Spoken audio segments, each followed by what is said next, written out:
This is Radiant Voices Media. Hey there, and welcome to the Transparently Jordan podcast, the podcast for the curious minds, the dreamers, and the high achievers.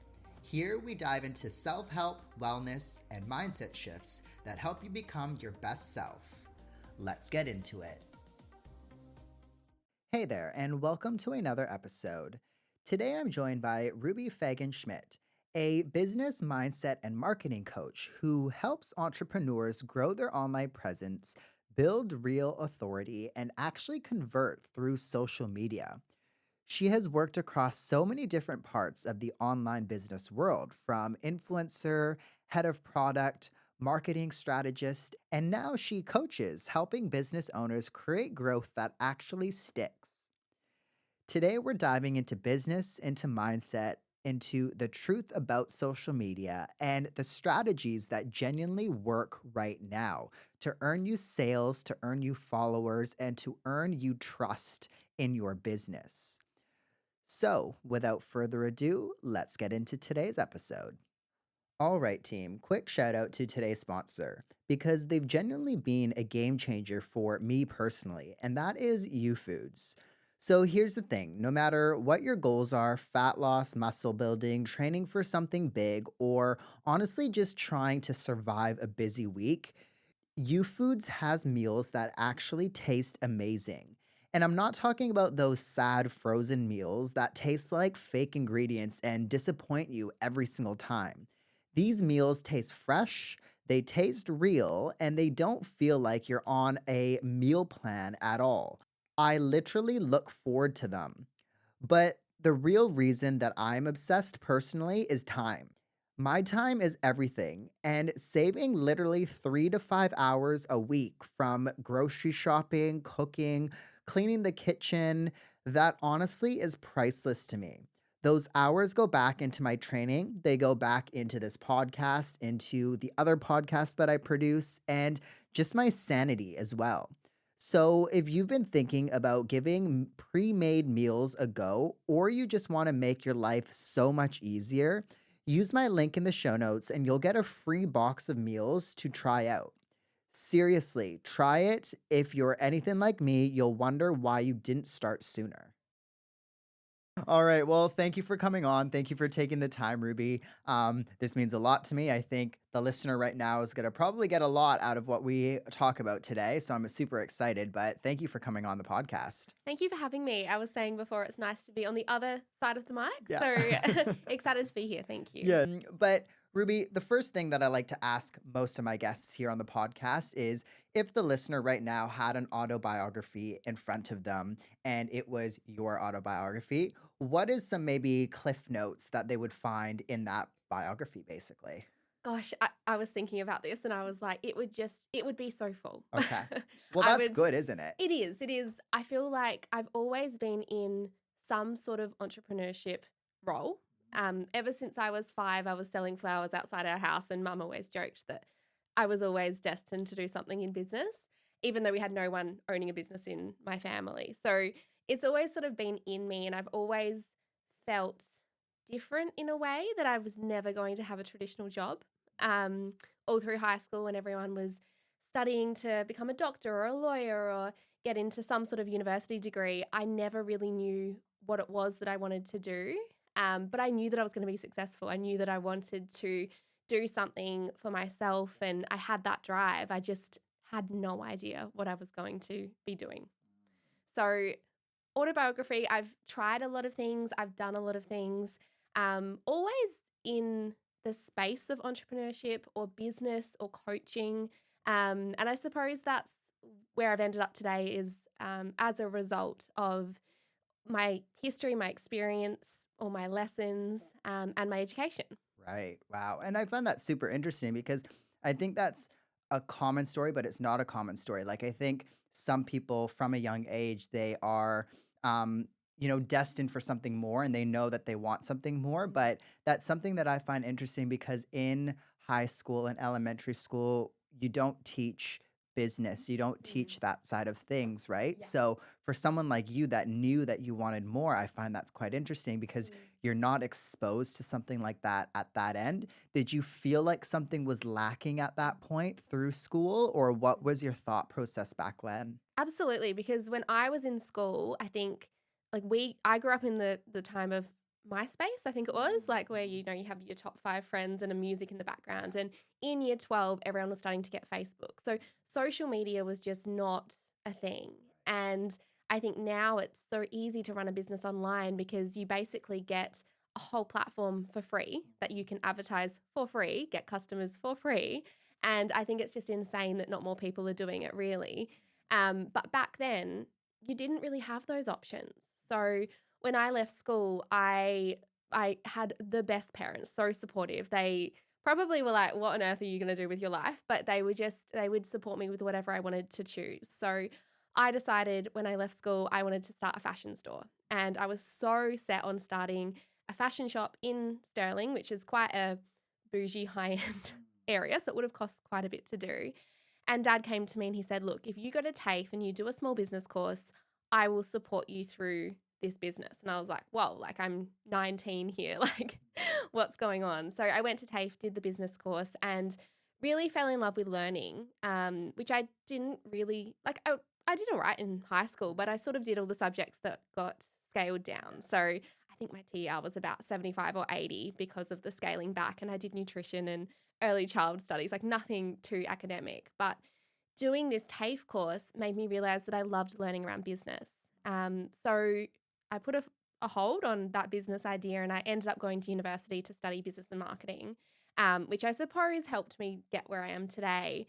But I was so grateful to have that support from my family, even though they were probably like, "What on earth is she doing? Like 19, thinking that she's going to just have this successful business from the get go." Um, but yeah, I can't even remember what the question was. We've sort Yeah, of got no, no, that's awesome. I yeah. think that's awesome. Like, because it sounds like things weren't rigid and Mm, linear, right? no. And I think that's what I like to hear because I find it so fascinating.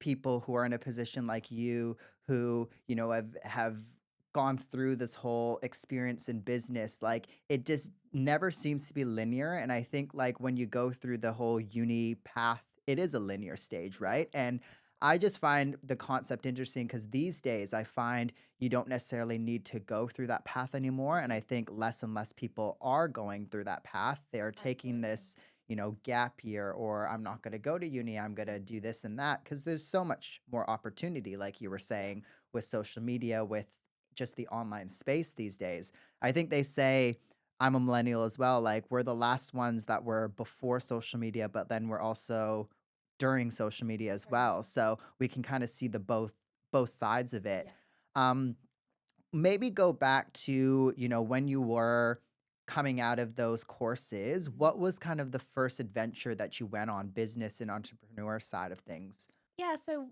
whilst I was studying uni, I also decided that it would be fun to study my personal training course. So I was doing both at the same time, and I sort of looked at it as, hey, I'm going to do PT to get me through university. It was something that I enjoyed doing. I think in school, I was like, I did all school sports, but I was never really good at sport. And so when I found the gym, it was something that I could do, and I felt good about myself because I was feeling strong and I was feeling fit. And I sort of found a bit of a community there. And I loved nutrition. Like nutrition was something and wellness that I always had such a passion for. So I studied that and became a PT. And this was sort of back in the day where social media again wasn't very big. But I just happened to started posting those good old grainy photos, a selfie holding a supplement container, and ended up being very lucky and got some sponsorships back in the day, which I suppose was a little bit new. Like no one really was doing it. So I grew my social media. I ended up doing fitness competitions. I did that for 2 years in a row and built my following quite rapidly, which other gyms and business owners in the space reached out to me and said, "Hey, would you mind managing ours or helping me with mine?" And I was kind of like, "Oh, hold on." At that time I was doing nutrition coaching as well, so I'd built up that business. Um, And I decided to give it a go. My background in university was marketing. I'd finished it at that point, and I had, I suppose, the experience of growing my social media accounts. That I started to manage some gyms, and very luckily, a coach who was at the time one of the leading female entrepreneur coaches in the world. So managed hers, and then that sort of got me into the business coaching space. As a quick story there. Yeah. But yeah, I was sort of I don't want to say I was lucky, because I definitely worked hard. I definitely wasn't handed everything. But I think what I always believed in myself was, if you think positive, positive things will happen. I know that sounds really lame and really fluffy, but ever since a young age, I've just always had that mentality that you need to put yourself out there. You need to be the one that is creating opportunities for yourself in order to get anywhere. No one's going to help you. No one's going to pass it to you on a silver platter. You need to be the one that takes action, and action is when things happen. So that's sort of, yeah, how I ventured from being a coach, owning a few businesses, and then moving into the business coaching space with this amazing opportunity that I learnt a lot from. Right. And I love that because it sounds like, you took opportunity when it came. And Mm. like you were saying, like, you do also, in a sense, have to. I think some people might be waiting for Yeah. opportunity to happen to them. But like you were saying, you do have to be optimistic and make opportunity at times and then jump on it when it Yeah. comes. So, I think for the person listening right now, hopefully they can take, that away out of everything else today because I think that's super key. Like, one thing that I hear commonly, whether it be in the fitness space or whether it be, the entrepreneur space. I've had a few other business owners on the podcast and Mhm. they've said something similar that yeah, sometimes things just kind of fell in place, but a lot of the times you had to do the behind the scenes work for those things to fall into place. And I think this day and age too, people are looking for the easy route. Yeah. And that's difficult because I don't know that there is an easy route anymore. Like everybody is after the same thing. So you kind of have to go after it in a different way, in Yeah. a sense. All right, let's talk about supplements that actually earn a spot in my routine. Not hype, just results. I love the Tropica matcha because I love clean energy without the crash. But also, I like how this matcha is smooth, it's not bitter, and I genuinely look forward to having it every day. There's also the pineapple creatine. Creatine isn't just for muscle performance, you guys. There is more research coming out about how it supports mental clarity, mood, etc., etc. If you train, think, move, breathe, you should be taking creatine, in my opinion. At nighttime, I also love their beauty custard. It legit tastes like dessert and supports recovery while I sleep. It is collagen, so it's great for the skin, the hair, joints, longevity. Both men and women, everybody should be taking collagen. You guys can use my code JordStay10 at checkout to save yourself some money. That's JORDZDAY10 at checkout. JordStay10. Thank you, everybody. Um, if you go back to maybe the beginning of the whole social media space, because it looked very different back Oh, then to what it is now, absolutely. what were you doing back then when it comes to, let's say, marketing, the social media that you were using? Like, how were you using it back then? And then we can compare it to now a bit later. It's funny because I've always been on Instagram. That's sort of where my space has always been. And that's what I specialize in, is helping other business owners get clients using Instagram. And the things that I was doing back then, like, yes, things have changed. Yes, strategies have improved, trends have come and gone, but the basics are still there. And this is something that I always come back to. I think in business and in marketing, we overcomplicate things and we try to always jump on the new trend or implement a new strategy or launch a new offer or do something because somebody else is doing something. But if you keep it simple and you build the foundations, you will get to where you want to go. You just need to be consistent and keep ticking those boxes. So, I suppose what I was doing back then was building a personal brand and really sharing my life online in a way that I felt comfortable to. I think people get a little bit nervous when it's like you need to share your life, but you can actually choose what you want to share. You don't have to share, I choose to share my child, but if you've got a child and that's not something that you want to share, that's absolutely fine. You can curate your life online. But back then, building a personal brand was so important, and I still stand by that today. I think the businesses, especially in small business, that build their personal brand and bring a human element to their social media, they're the ones that are going to get clients and customers, because people buy from people. People buy from people they like, and they want to buy into a lifestyle that you have. So if you can get good at creating content that showcases your life and takes people on a journey and makes content feel relatable to your audience, then you're going to get your business to a point that you're wanting to be.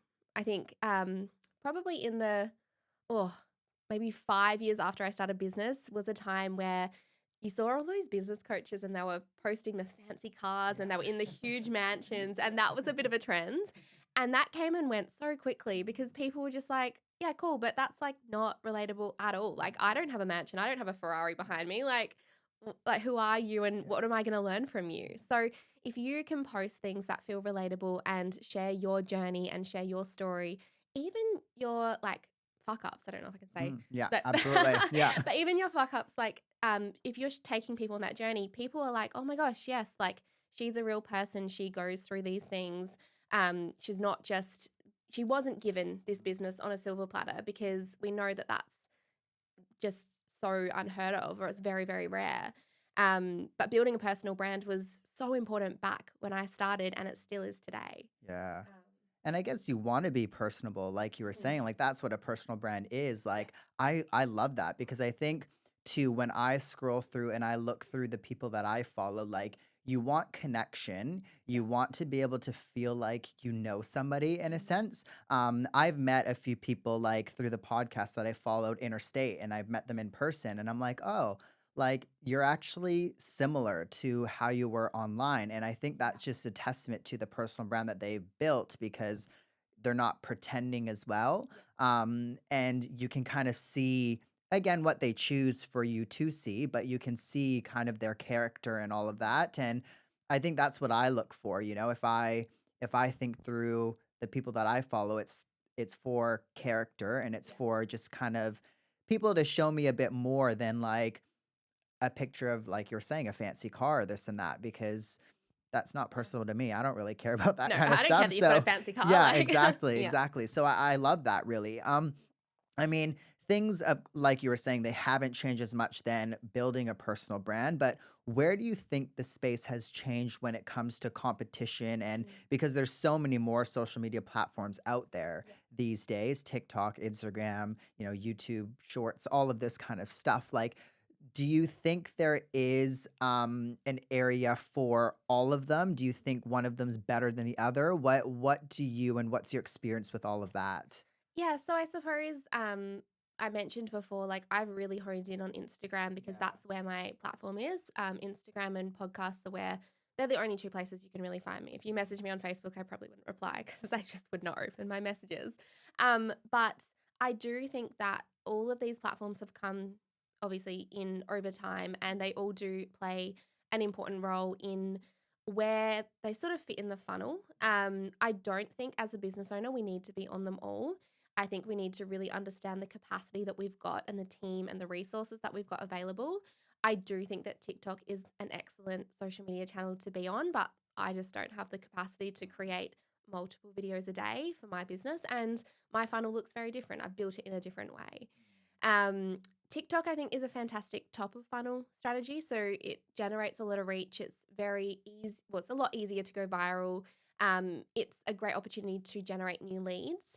But I don't feel like, and everyone's going to have a different opinion on this, but I don't feel like it converts the same way that Instagram, the way that I use it, converts in terms of a full funnel. So I think that that's important to note is if you do have a TikTok account, we all know that if you post a, a video really promoting a product, it probably doesn't really sit well with the TikTok community because they love the raw, opinion focused daily vlogs, like very, very relatable content, which is fantastic top of funnel content, but we need to funnel them somewhere.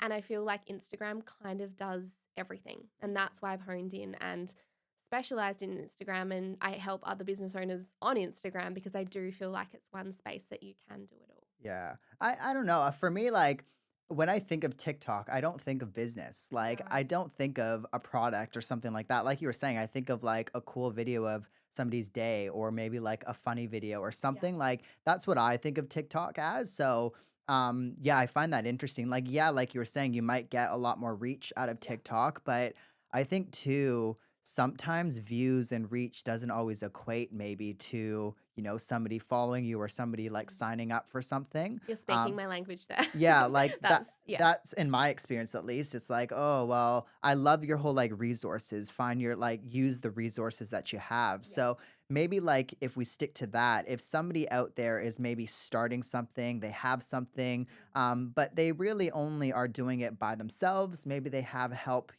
with from one other person or whatever. Where do you think they should focus their resources when it comes to social media?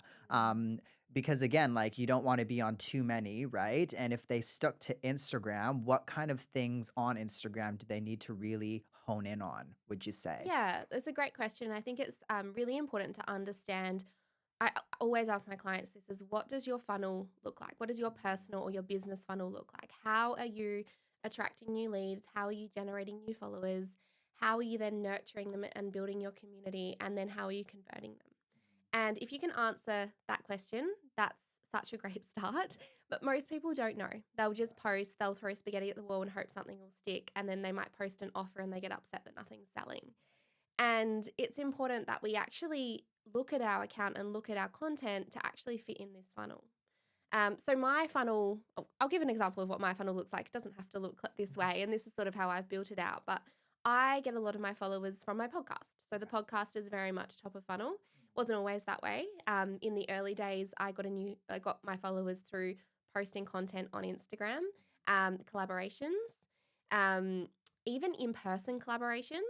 I did a bit of outreach, but not in like a, hey, follow me. Like it was more so, um, I have more of a gentle outreach where you're connecting with genuine people for genuine reasons. You're not just going, out to everyone, and not cold DMing them. So there's just a very natural way of doing that.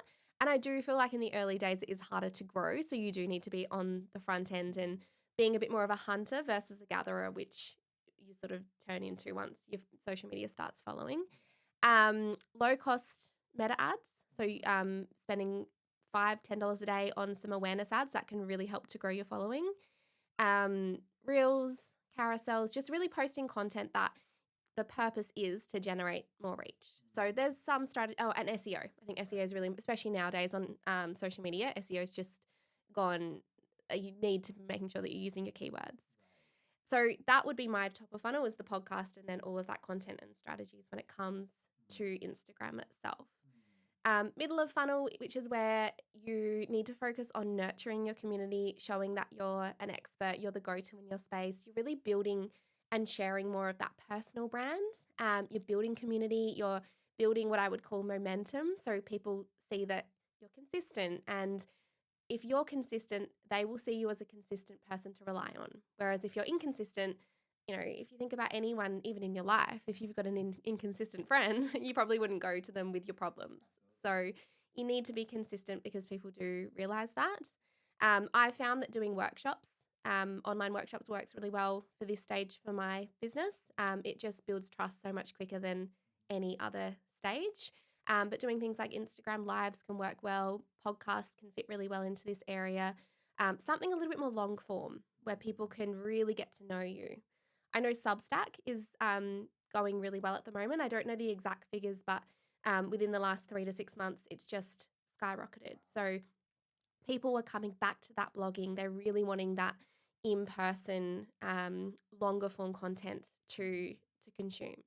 You could have YouTube here as well because that's obviously longer form content, but something that's going to build trust with your community as quickly as possible, especially if you're only online. We can't have sort of in-person workshops. We can't have, you can, but if you're just looking at Instagram. And then you've got your conversion. So how often are you promoting your offers? Do you even promote your offers? That's one thing that a lot of people don't. They just expect people are going to click on their website, which never happens. Posting social proof. People follow people. So if you're posting that social proof, they're going to move with those people. Doing things like conversion events. So the masterclasses that I spoke about, making sure that you are actually selling on them. Email marketing has insane conversion rates if you're using it. Making sure that you're posting on your stories. So Instagram stories is a great place to convert your audience. But really understanding Instagram and how it works as a funnel and making sure that you are creating content and following strategies that fit in every space. What I got from that was like consistency and like using Instagram to its fullest. Like there's so many functions Yeah. within Instagram, and I think like when I look through, because I find it fascinating looking through business profiles and stuff like that. And I think the successful ones are the ones that are doing what you mentioned. Like they're on stories, they're posting reels, maybe some information. Like people might not come and see you if you don't have like, I know this might be a bit selfish, but if you don't have something to offer, it sounds like, then, why should they follow you or work with you, So like I understand you don't want to give out free content or whatnot, but like at the same time, I think it is key for people to actually like experience what they could get signing up with you at. And again, that's just kind of the what I like when I scroll through business pages, that's kind of what I see is the successful ones are not just like the aesthetic ones. Mm. I mean, of course, sometimes those are the successful ones as well, but like I think they're the ones that have like that personable touch to it and they have things on their feed and they're using it at all capacity. When it comes to short form content, like, reels versus pictures or carousels or whatnot, is there any differentiation between those kind of stuff when it comes to engagement or when it comes to what business owners need to really understand about that kind of stuff? Mm. It will be different on everyone's account, and I really encourage you to test out what's working on your account and understand your insights. I think a lot of people don't spend enough time in their insights, and I'm not saying become obsessed with them because that can be quite unhealthy as well. But we were speaking earlier around going viral, and one thing that I would say is I'm not the coach that's going to make you go viral, but I will be the coach that will help you get sales. And understanding the metrics that matter in business is so important. Yes, we need reels and carousels to go somewhat viral to generate new followers, but I guarantee you that reel that went viral is not going to be the reel that gets you customers. So it's really important that we've got content that's primary goal is to generate followers that are aligned. So I think a lot of people, and this is something I see a lot of the time with clients that come to me, is they've got this account that's done really well from viral content. They've generated so many new followers, they're getting lots of reach. They basically just have to post something because they're funny and entertaining or relatable and it goes viral. But they really struggle with actually making sales. And the reason for that is, well, it either could be that they're creating an audience that isn't their aligned audience, that has no connection with their offer, or they haven't really researched who that audience is and haven't created an offer that matches that, or they are missing that massive middle part, which is the part where we really need to nurture them. We need to be creating awareness style content to make them aware that they've got a problem or they're even in a space to be considering working with you. So that consideration content. Um, but when it comes to, back to your question, the content that we're needing to post, reels can be great for generating reach. But what we've seen a massive movement in is carousels can also generate that reach as well. So it's really important that you have a look at your insights and understand which of your content is getting reach, which is getting profile views. I think that that's one that not a lot of people look at. But if you post a reel, for example, you can actually see how many people will click from the reel back to your profile, how many people are then clicking on your external links, which I think is really important because that shows that somebody's really interested in being like, oh, hey, I'm just going to see like, what do they offer? What's that next step? You can have a look at how much of that reel is seen to your followers versus non-followers. So when we understand this data and what the types of content that you post on your Instagram generate, we can then create a plan that's based on, hey, this is what we need to create if we're wanting to build our audience. This is what we want to be creating if we're wanting to increase our external link taps because that's going to show conversion. So it's really important to understand your own personal data um, to then generate a plan to actually go out and build a funnel that's going to be finding people, nurturing them, and then converting them into customers. I love that. Like, especially the whole like viral insight thing because, I think when was it? Maybe 6 months ago, I started a new Instagram profile for an account and I remember one what was it? I think it was a reel. I think like 60K views or Mm, something like that, but 0 followers, yeah. like and that was like I think that was a good testament to what you were just saying that like, views don't always equate to followers or engagements or sales or anything like Mm, that because I think back to when I go through reels, like I might like something, but I won't ever go onto their profile and mm, follow them. yeah. So unless it's like super engaging or unless they have something that I find they have to offer, I guess. But very rarely, I think, do people do that really. When a new business owner comes to you, let's say that they're just starting out their business. Let's say, um, they have everything, they have a good idea in set, they have good potential, and, they're doing good in sales or whatnot, but they want to reach more Yeah. people. How would that business owner, I guess, grow and reach that audience? Yeah. If they're wanting to grow quickly, I think that's probably something to really understand and ask yourself, like, why are you wanting to grow quickly? And what is quick to you? Like, is that 100 followers a week? Is that 1,000 followers a week? Like, it's going to look different for everyone. But also asking yourself why. I understand in ecom because the volume of sales you need is obviously a lot higher than a service based business that perhaps you only need 5 clients a month to work with. But understanding what those numbers look like is the first thing that I would talk to them about.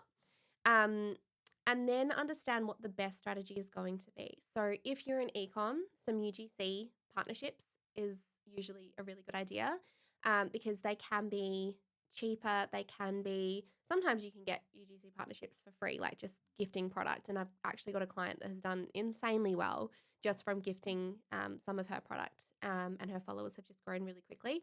She's very new in business.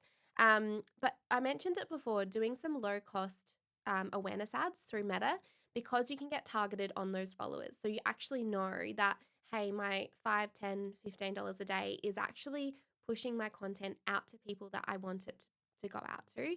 And you can be really specific with what that content is. So instead of just posting a reel and letting the algorithm do its thing and hopefully find the right people, which I don't know, 50-50, um, definitely still have that content there because organic content can do really, really well. But if you've got the budget, I would recommend doing some low cost awareness ads if you're wanting to grow quickly.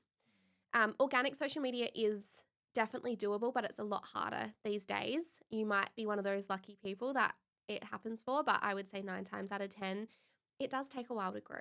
So, having some of these other strategies where we collaborate with UGC creators or have some sort of partnerships or even doing joint lives. I did a few of these when I was starting out, and that really helped to grow my following as well. So, putting yourself out there, going on other podcasts, that's another great strategy.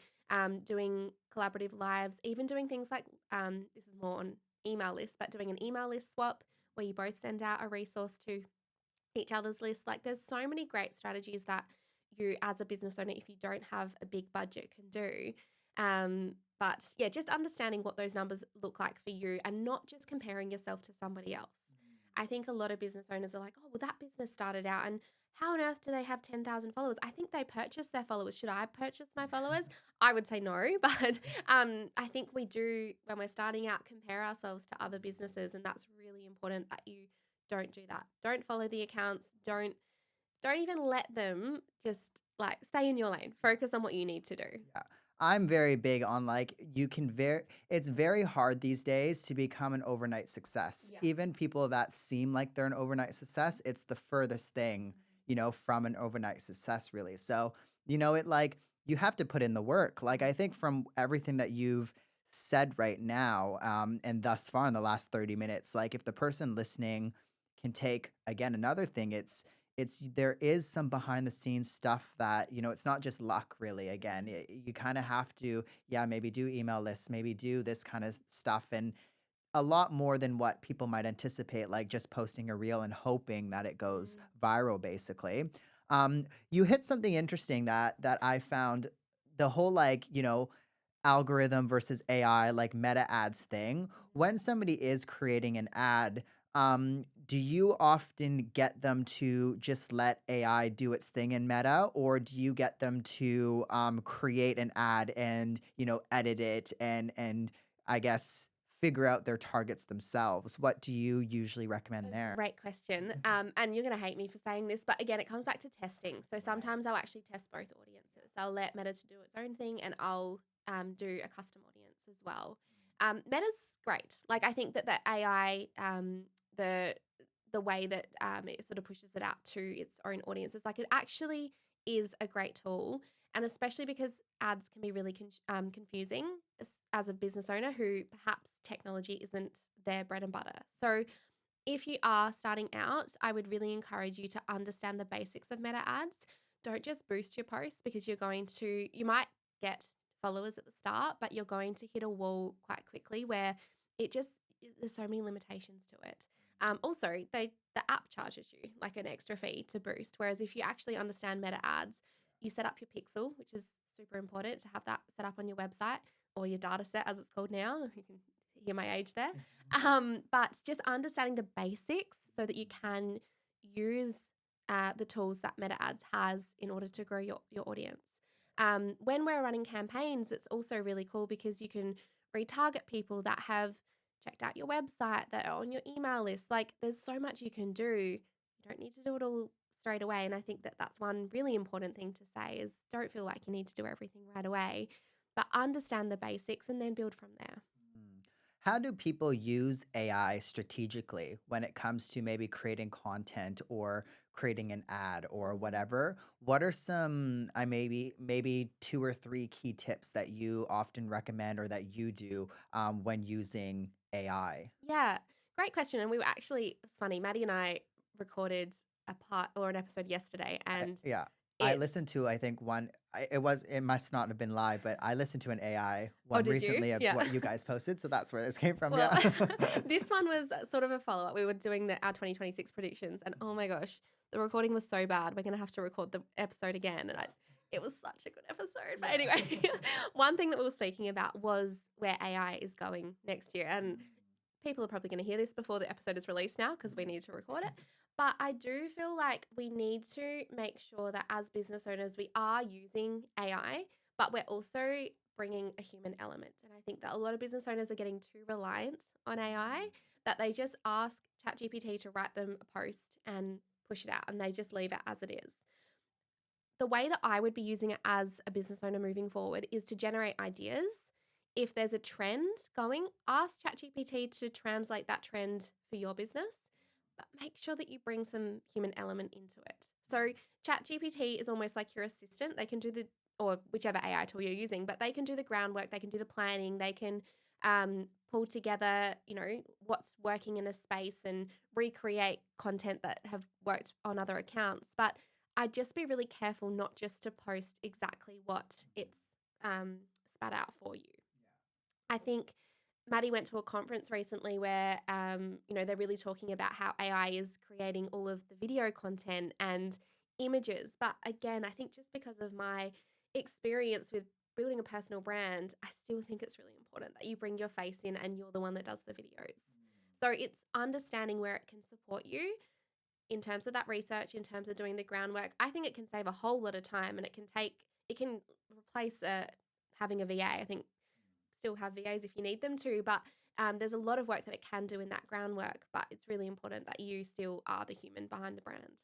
I think it like when I've been guilty of this too, like you were saying, posting exactly what AI has said to Mm. post. Like if I see the text in those long like The hyphens or M whatever, dash. yeah, I'm like, okay, come on, Yeah, that's like a at bit least take lazy. them Yeah, out. at least take those out. And again, I've been guilty. Like Yeah, no, sometimes I've done yeah, that. yeah, We've yeah. all been there, but like I agree with that. I think like AI is so cool. I listened to another podcast recently, maybe Mel Robbins. They were doing something about they were talking about AI as well, and even the functionalities in ChatGPT, a lot of people aren't using the functions or the full Yeah. potential that there is. I know me personally, I don't. I Yeah. just like, hey chat, can you help me with this, blah blah blah, and it's very basic. So I love those kind of points there. Um, Maybe going to like when this entrepreneur or this business owner is growing their business, what are some other things when it comes to maybe website or when it comes to other strategies that they need to focus Mm. on? Because I think like, yeah, social media is great. It's a great like we kind of have a free, like you were saying, free access to ads and Mm. this and that and like promoting the business. But what are some behind the scenes things Mm. that you see people kind of going wrong when it comes to maybe growing their business and wanting to scale it? Yeah, that's a great question. And again, it comes down to what you need in your business. Every business owner is so different. So it's important to sit down and say, hey, what are the tools that I'm needing in my business in order to automate, in order to make the sales process really easy for my customers, in order to maybe store information like a CRM, to send emails, and write down all of those elements because there's so many tools out there these days. I have chopped and changed quite a few times in the course of my business. Um, and a lot of the time, you can either find one that does everything or find just a few and use a tool like Zapier to kind of connect everything together. I think another thing is to understand your skill set, or if you do have a budget, to get some help to set it up because you can come up with some roadblocks there when it does come to the setup. There are some really simple tools that are really easy to use, like Stan. There's an online tool called Stan, which has very basic email marketing, but it allows you to connect your payment providers, have a calendar booking. You can sell digital products, host a course, sort of do everything in this one website, and you could get that up in a day if you wanted to. But having something like a software to support the back end is so important. I know when you start out in business, and especially coaches, I see this all the time, they think all they need is really like a calendar link and somebody can transfer money to them and, you know, jump on a Zoom call. I think it looks a little bit more professional if we do have some sort of structure in the back end. And then a second thing that I would say is if you're wanting to grow, I would put in the groundwork at the start because you're going to come up with so many issues when you do get to that point of growth. So, coming back to your question, I think the basics that you need as a business owner is definitely an email list, somewhere to host your emails. Email marketing will never go away. I think just the same as social media, it's so important to be growing that in the background and just building your community on there. And then having some sort of hosting space for whatever your product or service looks like. So, if you're someone that offers coaching, well, how do you deliver the program to your clients? How do you take payment? How do you get them to book in for a call with you? Think about what that process looks like so that you can actually curate an experience for your clients that feels really professional. The last one that I just wanted to add there is a domain. I think that domains aren't that expensive and it just takes your email address to another level if you have your domain as your email, not just at gmail.com. That's probably something that I would say from the get go if you're wanting to be taken seriously. I know it sounds basic, but it just kind of adds that extra level of professionalism and takes your business from a hobby to a business really quickly. Yeah, no, those are some great points. Where I would like to go maybe is if somebody out there right now is at the idea stage, they have an idea of something and they just can't figure out where to start because I think it can be complicated. If somebody is creating, let's say, an e-commerce brand or, they're creating something that they want to sell or whatever it might be, like I can understand how it can be daunting. Like you have 20 million different things that you have to think of.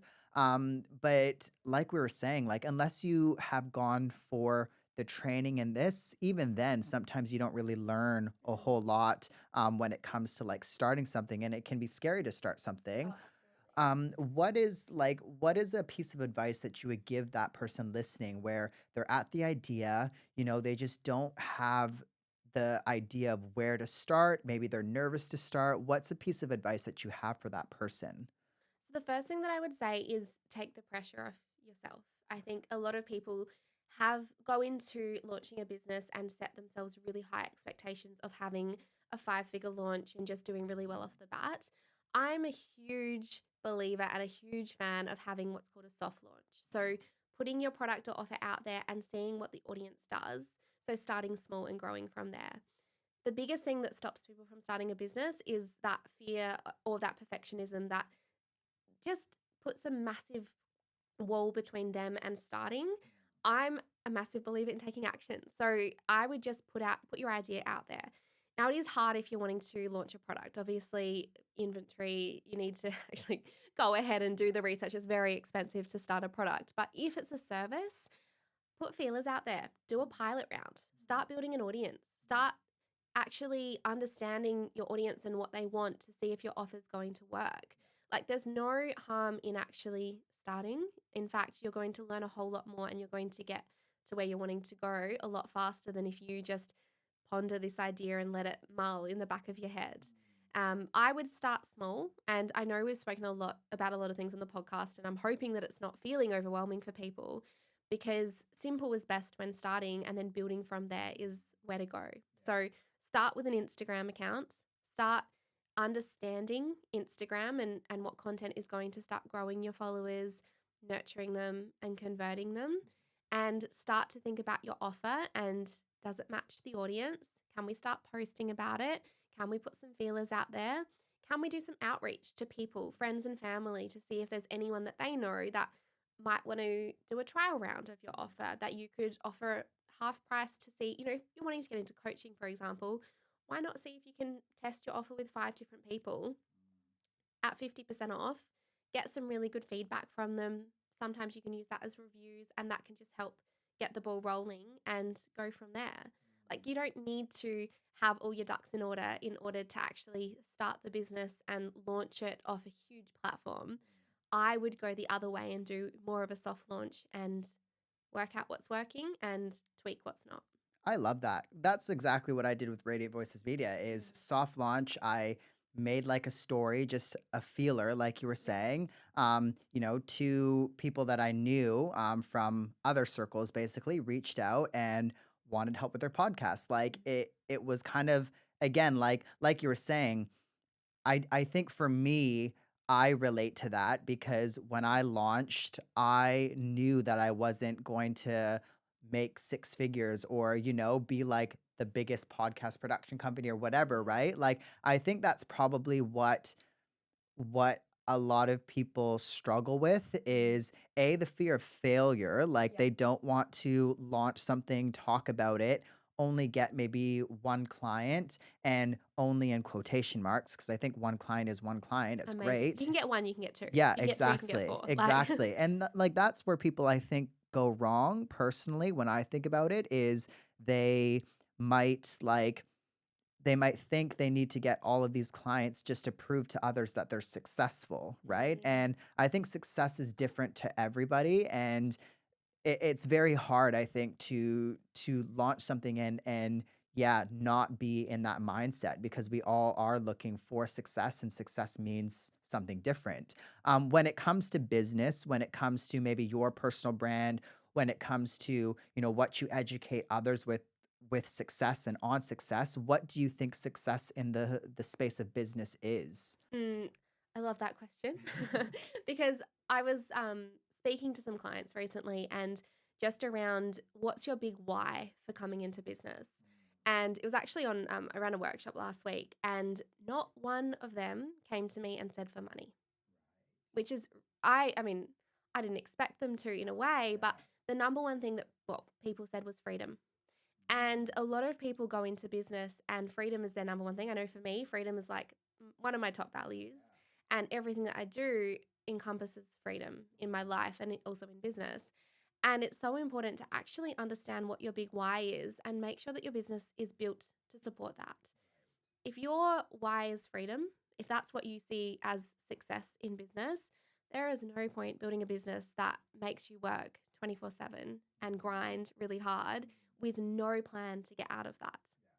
So it's important you understand your offers, you understand your pricing, you understand how many hours you're wanting to work per week so that you can successfully build a business and the foundations that get you to where your ideal success is.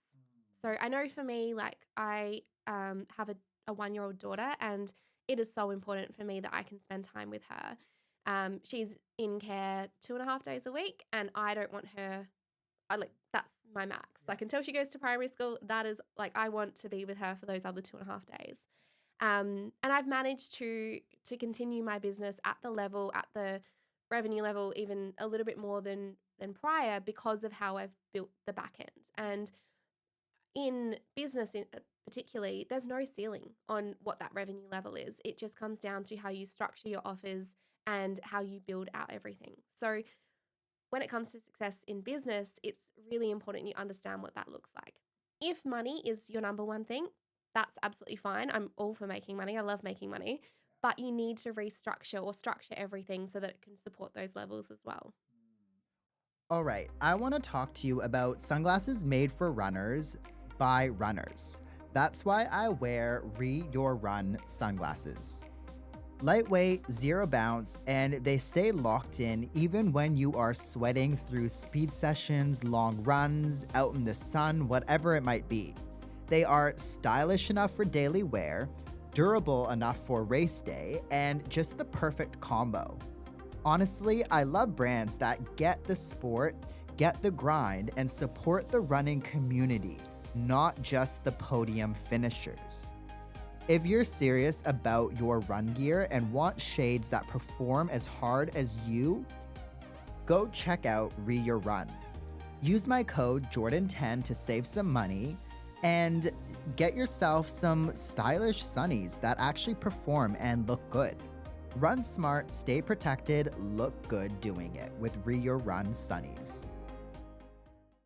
When it comes to side hustles, like you mentioned an interesting point there. When it comes to side hustles and burnout, because I think another hard thing for people that might want to start something is I can totally understand like, if you have other responsibility, you can't exactly drop your job or, you can't exactly maybe even go down part-time or whatever in the beginning.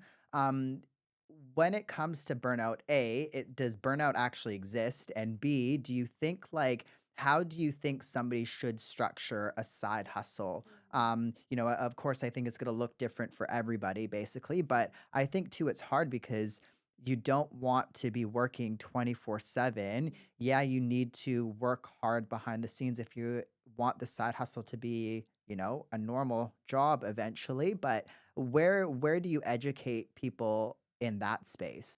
Yeah, and I suppose everyone's idea on this is going to look a bit different. But if Mhm. I was wanting to start a side hustle and I was working a full-time job, the first thing I would look at is in my personal life, were there any areas that I could cut back on expenses for, let's say, 6 months?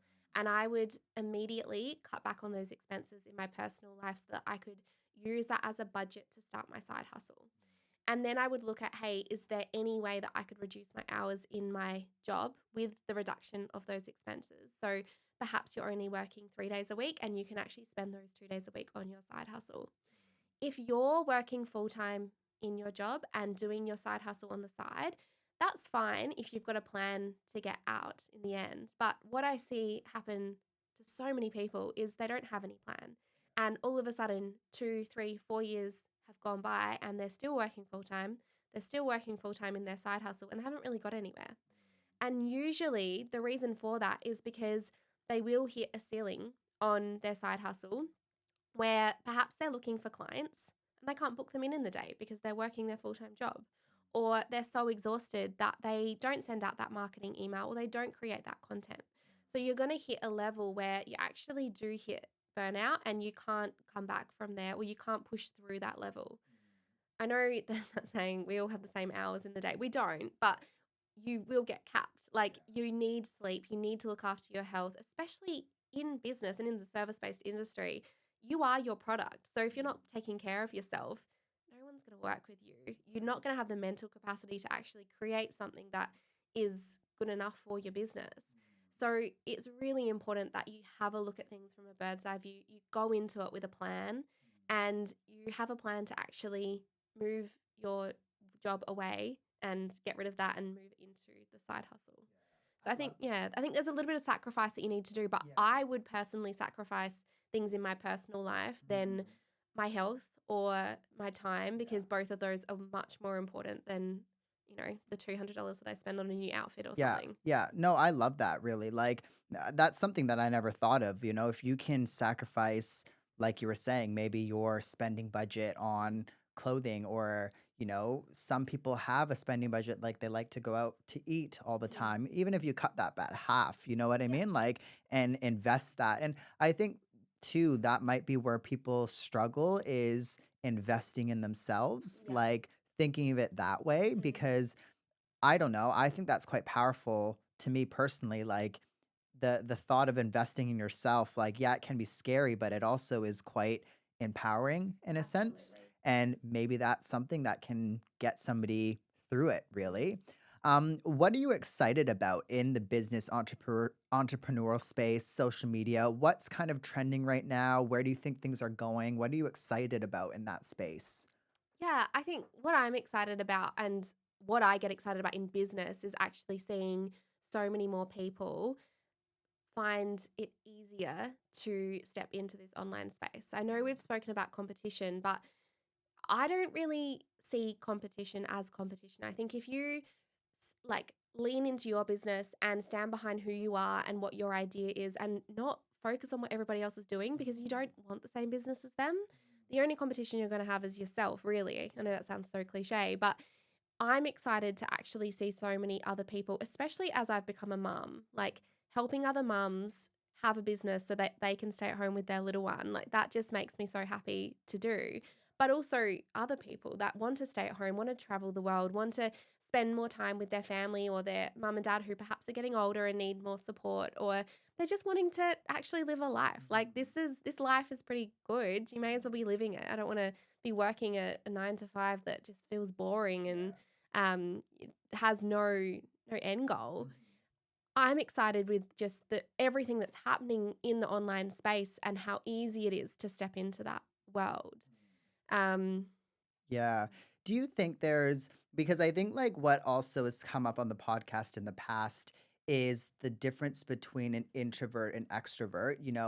We've talked about this in earlier on, like you need to be out there, make opportunities for yourself in a sense as well. And I can understand for some people that might seem a bit daunting. I don't know that.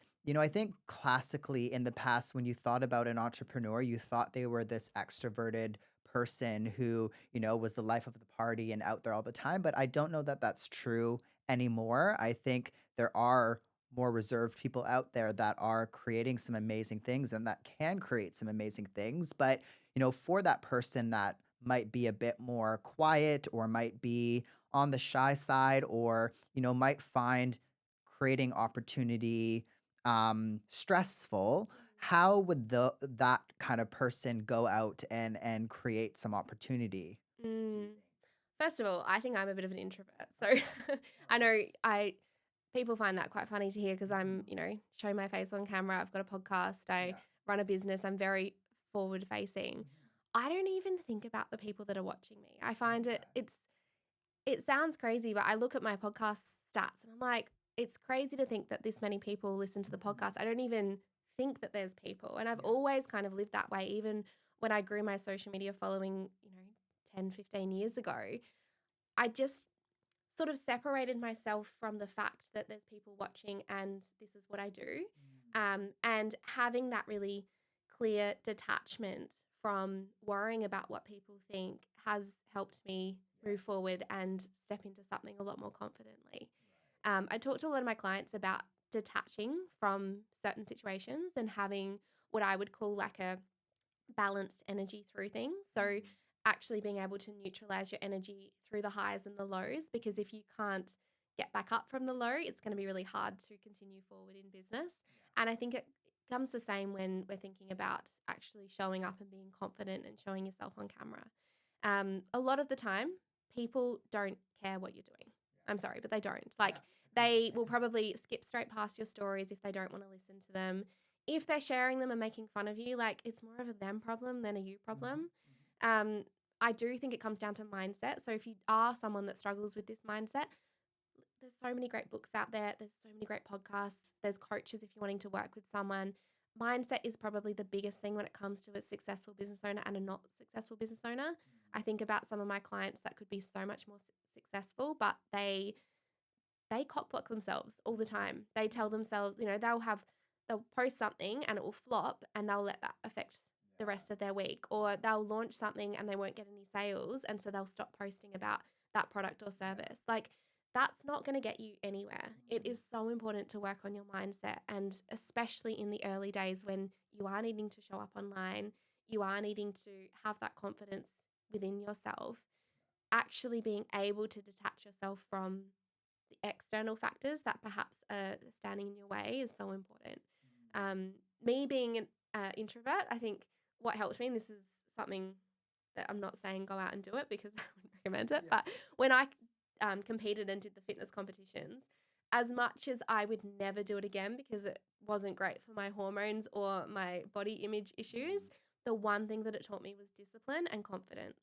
If I can stand up on stage in a tiny bikini, I can show my face on my camera. So doing things like, I don't know, even stepping foot in a gym and like doing the hard thing is going to build up over time. So if you're given opportunities to do something hard, do them, because it's going to just build that resilience in you.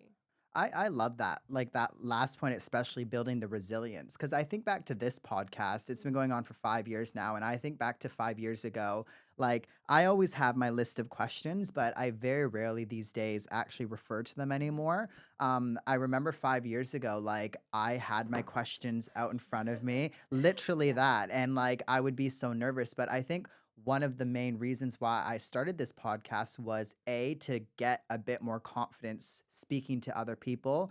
I'm a physio by trade, and I knew like when I started this podcast, I was going through uni at that point, and I knew I would have to talk to people on the daily, basically throughout my career. So if I'm a classically an introvert as well. If I can't really do that, then I'm not really gonna have a successful career.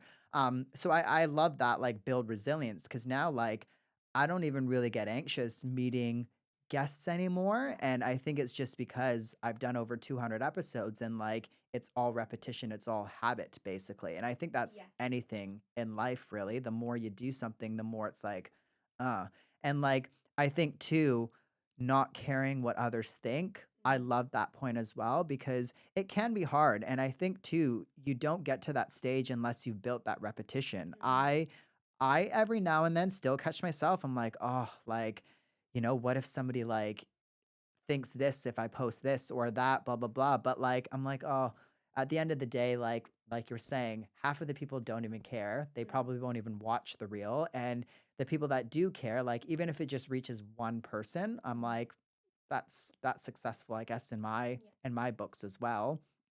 Um, Maybe if we go back to this entire podcast to the person listening today, what are three key pieces of advice that you want to leave them with, basically? When you said habits before, I loved that, because I think for any business owner listening, the biggest thing, which is so not strategic, that you can do right now is be consistent and build out habits that are going to support your goals. So, if your goals are to increase revenue in your business, what are some daily, weekly, and monthly habits that you can start doing today that helps you bring in more revenue? So, things like simply creating a piece of content every single day, talking about your offers every single day. Perhaps it's doing some kind of money mindset thing because you do have those blocks. So it's reading 10 books of a money book every single day. Like, breaking down the big goal into small, consistent habits will get you there. So consistency would be one of the lessons, or one of the takeaways that I would say. Number two would be to understand your own business funnel or own personal customer journey that your clients go through, and really audit your business right now to see which areas are strong and which areas could do some work or could use some help, because that will really help with whatever it is that you're doing as well. And number three is just take any opportunity. Like, be a yes person. Even if the opportunity feels small, it could open that door that you need. When you reached out to me to do this podcast, we'd never met before. I could have easily said no. I could have easily left you on, read in my inbox. Yeah. But I think it's so important to say yes. And what the worst thing that's going to happen is you don't get anything out of it. Oh, I bet you'll get something out of it. You'll learn something. You'll learn that you don't want to do podcasts again or do something. But just say yes to every small opportunity, because it could be that opportunity that gives you a bigger break or introduces you to a new client or allows you to learn something new in your business or in your personal life. Yeah. No, I love those. Like, I think another podcast that I love is the Skinny Confidential, him and Oh, her yes. podcast. And like they speak to that all the time. They Mm. say, take every opportunity. What you said in the past as well, like launch something. Like it doesn't need to be perfect. Like you can refine it down the Mm. road, but as long as you get something out there, like I think that's the first step, and that's the most scary step, really. 100%. It is the scariest because Yeah. you think the whole world is watching you. Mm. It's probably 3 people that are watching Yeah, you. Like exactly. Like, I hate to break it to you, but very rarely are you going to be like Nike from day a one. hundred, You know yeah. what I mean? And people put that pressure on Yeah. themselves, and it's very rare you're going to get Hmm. that point. But Yeah. if you don't launch anything, you've got no data to look at. You've got nothing Mm. to refine. You've got no opportunity that somebody's going to purchase from you, and you're just going to be thinking about this idea or this offer for the next month, 2, 3, 5 months. Like, Mm. I think taking that massive imperfect action, again, as cliche as it sounds, like get good at it. Yeah. Get good at taking messy action. That's when you're going to be successful. And Ruby, where can people listen to your podcast? Drop the name. Where can people work with you? And that'll be in the show note for you listening right now. You can definitely check that out. Yeah. Well, my podcast is Marketing and Margaritas, and I run it with my co-host Maddie. We have known each other since my influencer days. I was a client of hers back then Okay. when she was in marketing, and we both started our business at the same time. So she works in a marketing agency, and I am a business and marketing coach. So that's Marketing and Margaritas. Otherwise, you can find me at ruby.consultants on Instagram, and all of my links and everything are over there. Amazing. And once again, that'll be in the show notes for you listening right now. You can definitely reach out to Ruby if you need. But thank you so much for coming on, for taking this opportunity. Like I was saying, I think the person listening, there's plenty that they can get out of today's episode. And I do think a lot of people will get a lot out of today's episode, because I think again, like there's so much to think about when it comes to maybe starting a business. Maybe somebody listening right now has had a business for years, and they're trying to get on board with the social media influx. And I think like there's a lot that they can take from today's episode, because it can be daunting, really. Social media, anything can be daunting if you're not doing it. I think a lot of people get nervous to start because they think that they've missed the boat. You haven't missed the boat. Like, you're going to miss the boat if you don't get on social media, but just start. Start, refine, and rework it from there. Yeah. Amazing. Thank you so much. Thanks so much for having me. This episode is brought to you by the Kova House, the running apparel brand built for runners who care about culture, community, and staying true to running. Kova House is more than gear, it's a movement. And we're kicking off our very first community group run on January 7th. If you want to be part of this running crew that values connection, culture, and showing up, RSVP now and join the Kova House community here in Adelaide. Stay true, stay moving with the Kova House.